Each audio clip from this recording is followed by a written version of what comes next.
Aprovechando la visita de Daniel Marín a Barcelona, vamos a hablar de doctrina social de la Iglesia.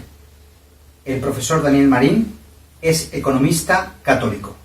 En primer lugar, don Daniel, podría empezar explicando un poco qué es doctrina social de la Iglesia, porque mucha gente ha oído el término, pero no sabe exactamente lo que es. Bueno, doctrina social de la Iglesia, como concepto, como término, podríamos enmarcarlo en aquellas respuestas que ha dado la Santa Madre Iglesia en torno a las cuestiones sociales, ¿no? Es la doctrina de la Iglesia en materias sociales, en materias que atañen al hombre y a su entorno social. Aquí estamos hablando de ámbitos de aplicación de muy diversa índole, tanto económicos, por supuesto, como cuestiones sobre el derecho, cuestiones sobre antropológicas, por supuesto también que es el hombre, cuestiones sobre la familia, cuestiones sobre la educación, etcétera, etcétera, etcétera. Mucha gente piensa que la doctrina social se reduce a las encíclicas, pero es mucho más, ¿no? Sí, las encíclicas, o hablar de doctrina social de la Iglesia como lo contenido en las encíclicas sería reducir mucho el ámbito de aplicación o el ámbito de dedicación de esta doctrina social de la Iglesia.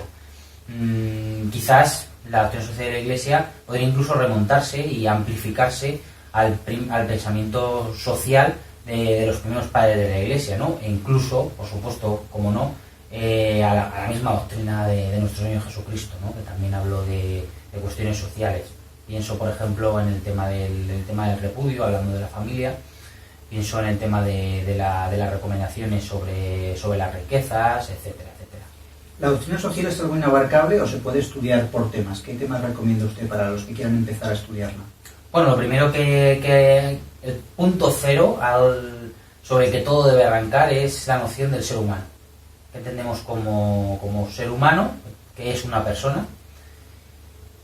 ¿Cuál es no solo la esencia de esto que entendemos como ser humano, sino también sus causas, ¿no? Su causa efectiva, por supuesto, su causa final. En su causa efectiva, pues podríamos decir que Dios nos ha hecho frente a ese cúmulo de suerte o de azares que algunos predican, pues como la causa efectiva del ser humano es el propio Dios. Su causa final, como estamos destinados pues al final de nuestra muerte, a lo que decían los novísimos de muerte, infierno, cielo, ten cristiano siempre esto en tu presencia, ¿no? Este sería como una especie de punto de partida de la doctrina social de la Iglesia. A partir de ahí, pues cómo se mueve ese ser humano en su entorno social, ¿no? Enlazando con todo esto que nos dice, ¿no? Saber lo que es el hombre, también, si hay Dios, hay unas leyes que hay que cumplir, ¿no? ¿Cuál sería la base del derecho natural? La base del derecho natural, como su propio nombre indica, es la naturaleza de las cosas, ¿no? No es tanto, y aquí cabría decir la cuestión del voluntarismo jurídico, incluso aunque sea un voluntarismo divino, no es tanto la voluntad fría, llana y caprichosa de Dios, que podría, como decían los nominalistas por aquellos siglos del medievo, que lo que hoy está bien, mañana puede estar mal, y que incluso Dios podría, en un hipotético caso, hacer que la mentira sea buena, sino que el derecho natural pues se basa en la propia naturaleza de las cosas, en el propio ser, la forma de ser de las cosas, ¿no? Continuando con lo de los nominalistas, pues los nominalistas negaban que en los entes existía una naturaleza compartida, ¿no? En los entes individualizados existía una naturaleza compartida que evidentemente daba las notas de cómo debía comportarse ese ente. Por supuesto, los seres humanos, que somos unos entes pues de naturaleza racional, pues tenemos una serie de notas y de características que, por supuesto, pues el derecho natural está llamado a preservar, ¿no? En la práctica, ¿cómo se traduce esto, no? Las ideas nominalistas, ¿hasta qué punto hicieron mucho daño al hombre y también a la sociedad? Bueno, yo siempre lo he dicho mucho en los artículos que he escrito, en las conferencias que he dado. Al final, el pensamiento moderno, tal y como lo conocemos, con esa eclosión de todas las herejías que llamó el Papa San Pío X como modernismo, pues el nominalismo podríamos encontrar aquí la esencia, ¿no? Las libertades modernas no son ni más ni menos que consecuencia de este nominalismo. Cuando se niega que hay una esencia en las cosas, pues el siguiente siguiente paso es negar que hay una verdad en las cosas, y el siguiente paso, evidentemente, a negar una verdad en las cosas, pues es divinizar al hombre y que el hombre se erija en todas esas libertades que preconizan los modernos, y que, por supuesto, la doctrina social de la Iglesia condenó, primero desde aquella revolución tan nefasta de la guillotina, como fue la Revolución Francesa, hasta los pronunciamientos del pontificado de León XIII, que se ha considerado como el iniciador de la doctrina social de la Iglesia, pero insisto, esta doctrina social de la Iglesia tiene muchísimo más empaque, también comprendido en la Escuela de Salamanca, que tanto he estudiado yo y por mí muy querida. Y, en fin, pues ese nominalismo, como usted ha mencionado, pues sería como el visillo que está detrás de toda la concepción moderna de la sociedad, de toda la concepción social moderna. Si le parece, vamos a profundizar un poco en las grandes ideologías que tanto daño han hecho al hombre, ¿no?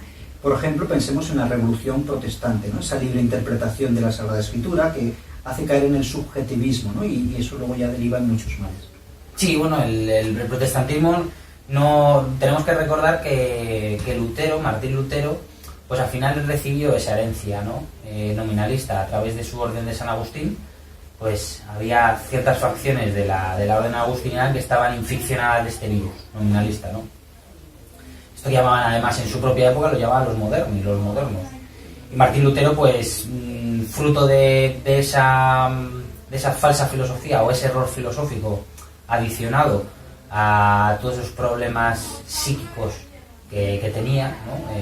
Esas torturas mentales a las que quizás muy probablemente el demonio le sometía, pues fue lo que eclosionó en el protestantismo, ¿no? ¿Cómo tuvo éxito las torturas de un fraile nominalista, o ciertamente influido por el nominalismo? Pues se conjugó con la circunstancial ocasión de las cuitas políticas que por aquella época pues se daban en esas zonas germánicas. A partir de ahí, bueno, pues el protestantismo es el que toma el timón teológico de todas las rupturas, ¿no? Hay un filósofo, hay un pensador muy importante, tradicionalista, del siglo XX, que se llama Elías de Tejada, que él habla de las rupturas, ¿no? Pues claro, una de las primeras rupturas sería la protestante. Y después de la protestante, una muy grave fue la Revolución Francesa y la Ilustración, ¿no? Donde dice que el hombre es la medida de todas las cosas, y esto se parece mucho a ese grito de Lucifer de no serviré, ¿no? Hay una gran relación. Bueno, el Papa León XIII, en su encíclica Libertas, menciona y acusa y dice que los liberales, aquellos que toman la libertad no en su propio y verdadero sentido, sino en el de licencia, en el de haz lo que te dé la gana, pues son los imitadores de Lucifer. Aquellos que siguen a aquel que ya el primero que hizo el grito de no serviré. Hablando de la Revolución Francesa, creo que es muy importante, muchas veces no se recalca con suficiente fuerza, o ni siquiera se menciona, no es que se recalque, sino que ni siquiera se menciona el tema de que no solo es la Revolución Francesa, sino que también es la Revolución Norteamericana. Claro. Recordemos que la Constitución norteamericana, ciertamente mucho más moderada que todas esas sarta de altercados que produjeron los franceses, mucho más moderada, pero también inficciona todos esos pensamientos y todas esas doctrinas en las que al final pues instaura un orden de espaldas a Dios. Que aunque era más moderada, pero es un árbol malo que no puede dar nunca frutos buenos. Evidentemente. De hecho, se ha dicho con bastante desacierto que los escolásticos, como por ejemplo el padre jesuita, que es el teólogo de referencia, o lo era, de la Compañía de Jesús, pues estaban detrás de esta revolución norteamericana. Pero eso evidentemente es absolutamente falso. Ya la historiografía ha demostrado que los que están detrás de la revolución norteamericana eran masones, con todas connotaciones que eso conlleva. De hecho, la mención de Dios no deja de ser puramente, en la mayoría de los casos, nominal. Sí, es como en las Cortes de Cádiz aquí en España, ¿no? También se menciona en la Constitución a Dios, pero en la práctica se vive como si Dios no existiese. Bueno, la Constitución de 1812 tiene ese problema, ¿no? Reconoce de facto la religión católica como la del pueblo español. Los revolucionarios de Cádiz, revolucionarios liberales de Cádiz, todavía no podían, en un suelo tan arraigado, católicamente arraigado, no podían destruir, como los franceses, la religión, ¿no?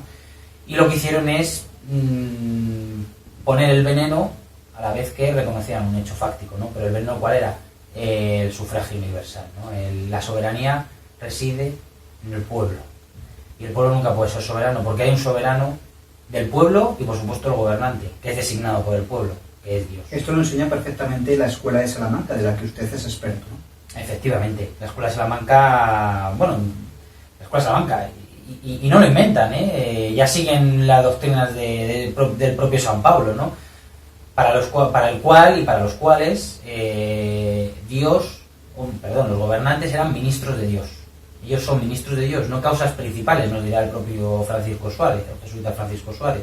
Son ministros de Dios. San Pablo lo dice, oye, a los romanos, que sepan los gobernantes que son ministros de Dios para castigar al que obra mal. Pero es que tampoco es doctrina propia de San Pablo, sino que el mismo nuestro Señor Jesucristo, se lo dice a Pilatos, ¿no? Cuando le va a condenar, dice Jesucristo que no tendría ningún poder sobre él si no se le hubiera dado su Padre de lo alto. Es decir, Dios le había conferido la potestad política, porque la potestad política, el poder, nace de Dios. Y recordemos que la Escuela de Salamanca es una escuela eminentemente tomista, ¿no? Entonces, en ese sentido, la enseñanza recta de Santo Tomás ayuda a combatir estos grandes errores. Sí, algunos con un tomismo más purista, como la Orden Dominicana, y unos con un tomismo un poco más laxo, pero al fin y al cabo tomismo, como los jesuitas, como la Compañía de Jesús. Pues sí, la Escuela de Salamanca efectivamente es una escuela tomista, ¿no? Esto ya lo ha defendido en muchas ocasiones el profesor Barrientos, un sabio y docto estudioso de la Escuela de Salamanca, que además vive en la ciudad de Tormes, y ha indicado efectivamente que la Escuela de Salamanca pues eran autores tomistas. De hecho, el propio maestro de la Escuela de Salamanca, que es Francisco de Vitoria, lo que hace uno de los cambios que hace en la enseñanza es instituir el libro de la Suma Teológica de Santo Tomás y lo cambia por el de las sentencias de Pedro Lombardo, ¿no? Pone en primer lugar el de la Suma, ¿no? Entonces Santo Tomás se erige como el autor principal al cual seguir en las sentencias, en las opiniones teológicas, entendiendo por teología algo mucho más amplio que específicamente el estudio de Dios. La Escuela de Salamanca va a la raíz, ¿no?, de esas ideas modernas, ¿no?, que luego serían el germen del liberalismo, que ya van naciendo, y sería bueno, ¿no?, que nos diga cómo podemos combatirlo en la vida práctica, ¿no? ¿Cómo podemos aplicar Salamanca en nuestros días? Bueno, Salamanca y en general la doctrina social de la Iglesia, ¿no?, como parte de, como todo de esta parte que es la Escuela de Salamanca, pues en la praxis, pues actuando conforme a los principios, ¿no?, que esta enseña, tanto los principios familiares como los principios de la educación, como los principios políticos, como los principios económicos. Al fin y al cabo, como seres sociales que somos, estamos inmiscuidos de todas estas cuestiones en nuestro día a día, ¿no?, y tenemos que obrar en consecuencia. Está claro que el liberalismo es pecado, es una ideología deletérea y que es la base de muchas ideologías modernas, ¿no? Pensemos en la Revolución Rusa, el marxismo, ¿no?, el daño que ha hecho. Bueno, la doctrina social de la Iglesia, y esto los que han querido compatibilizarla con el liberalismo y también con el socialismo, con el comunismo, han querido decir que es que Juan Pablo II dijo que la doctrina social de la Iglesia no tiene ningún modelo que proponer, y así efectivamente, no tiene ningún modelo que proponer concreto, en las cuestiones accidentales de la vida. Pero lo que sí que está claro es que no tiene que proponer, y evidentemente la doctrina social de la Iglesia, por pronunciamiento de sus pontífices, han dicho una y otra vez que la doctrina social de la Iglesia se opone tanto al colectivismo marxista como al capitalismo liberal. Y de hecho, los pontífices han ido insistiendo una y otra vez en que los católicos deben regirse por los principios que enseña la Iglesia, que no son otros que los de la doctrina social, ¿no? Es un engaño pensar que si no eres marxista tienes que ser capitalista, ¿no? Como si hubiese solo dos opciones. Evidentemente.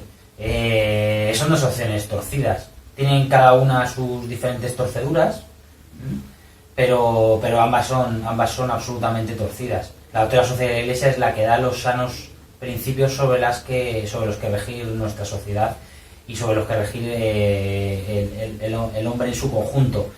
Papa Juan XXIII ya lo dijo que los católicos no se equivocaran, que no debíamos echar mano de doctrinas condenadas por la Iglesia, condenadas por el Papa Pío IX, condenadas por el Papa San Pío X, condenadas por el Papa Pío XI, o sea, con una serie de condenas pontificias que además Juan XXIII, cuando está diciendo esto, las vuelve otra vez a reiterar. Entonces los católicos no deben echar mano tanto de esas teorías como los principios de la doctrina social de la Iglesia, que ya los tienen y además superan con creces en verdad y en bien a todas estas doctrinas. Don Daniel, tenemos poco tiempo y vamos a tratar de resumir. Mucha gente puede estar viendo este programa y no entiende por qué el marxismo es malo, ¿no? ¿Dónde está la malicia intrínseca del marxismo, por ejemplo? Bueno, el marxismo, la malicia intrínseca del marxismo, como otras ideologías, es en la negación de Dios. Eso sería como lo intrínseco. El materialismo dialéctico. Eso sería como lo intrínseco. El marxismo evidentemente tiene otras malicias, ¿no? La intrínseca es esa. De ahí provienen ciertos errores, por ejemplo el tema de la lucha de clases, ¿no? Considerar como que el ser humano, en lugar de no ser un lobo para el hombre, como precisamente dijo Francisco de Vitoria, ante Hobbes, sino como contra Hobbes, pues el marxismo entiende que el lobo es un lobo para el hombre, no tanto el hombre en sí mismo, sino las clases son unas lobas para el hombre, hay clases dominantes y clases dominadas.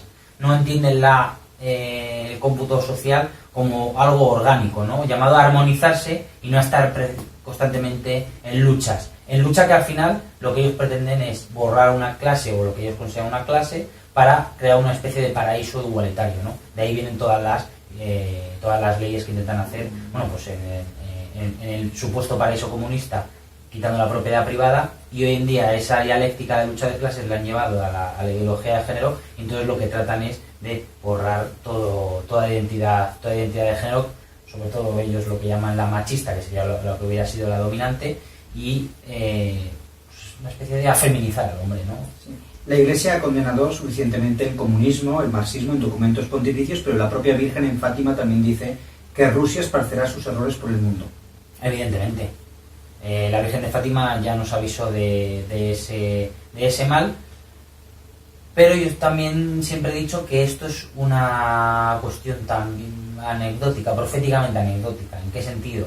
En que el mensaje principal de Fátima no es tanto el comunismo bolchevique ruso, que eso ya ha pasado y de hecho ya se ha desmoronado en cierta manera, aunque sus tentáculos siguen operando por el mundo, pero institucionalmente ya se derrumbó, cuanto el problema del pecado, ¿no? Del mal del pecado. ¿Cuántas almas, también dijo la Virgen, se pierden se van al infierno porque no hay quien rece por ellas, ¿no? Quien rece por ellas. Además, y enlazando ya con el capitalismo salvaje que deshumaniza, ¿no? Nos lleva al consumismo y a vivir como si Dios no existiese.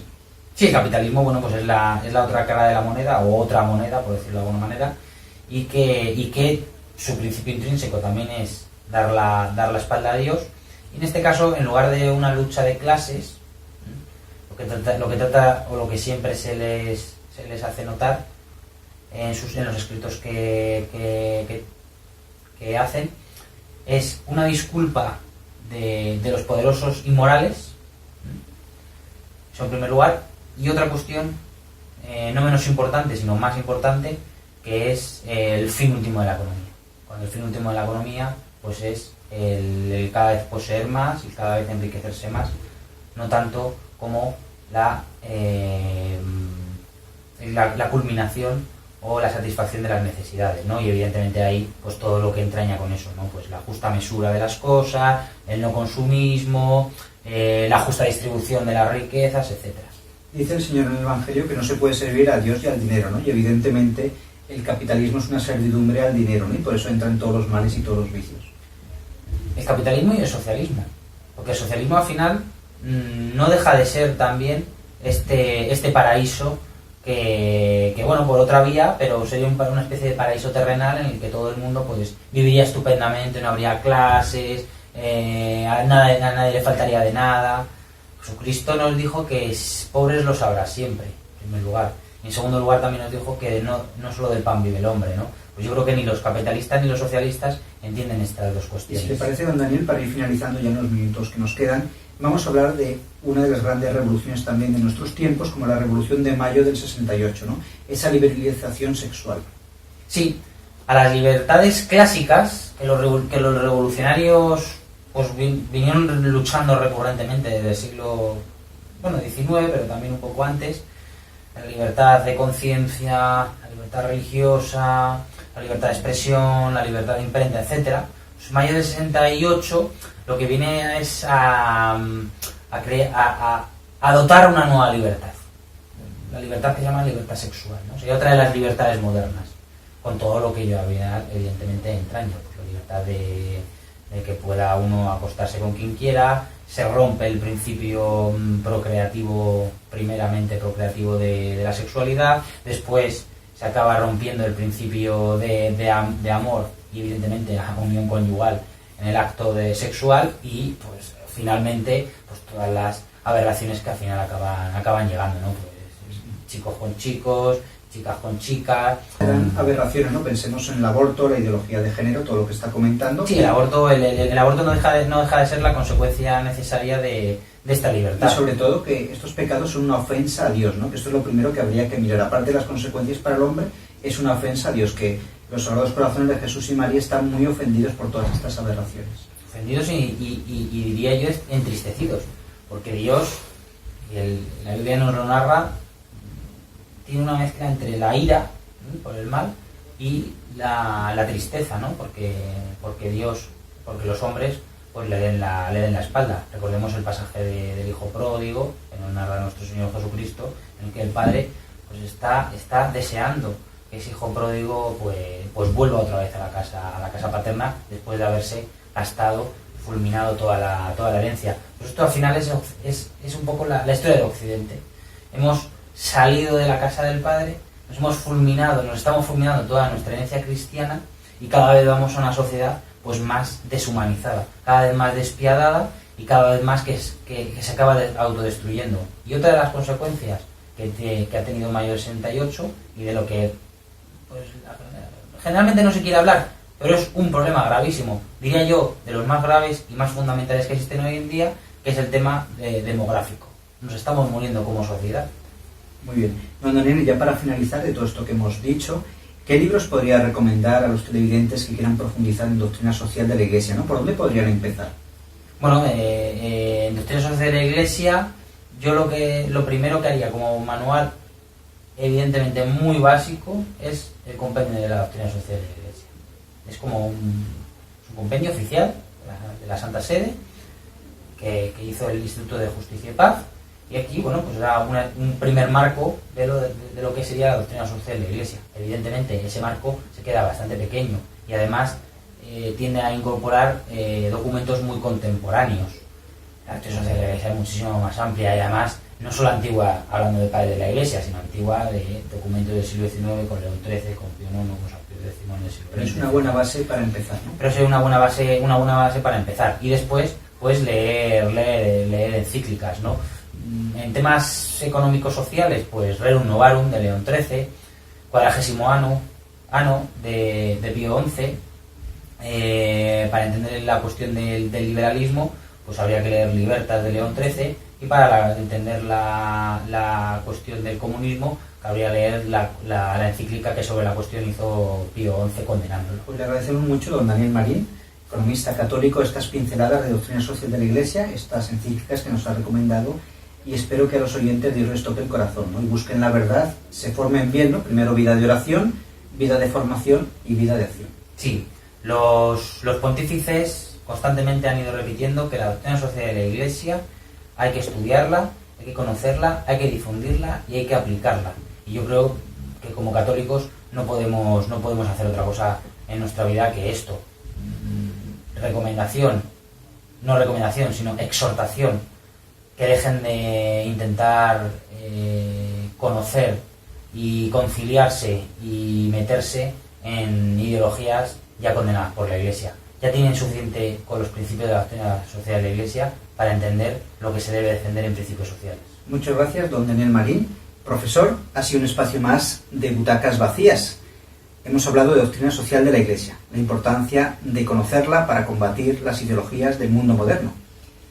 Despedimos por ahora y espero que este programa les ayude a profundizar en su fe. Ha sido un espacio más de butacas vacías donde hablamos de temas que no suelen salir en los medios masivos de comunicación.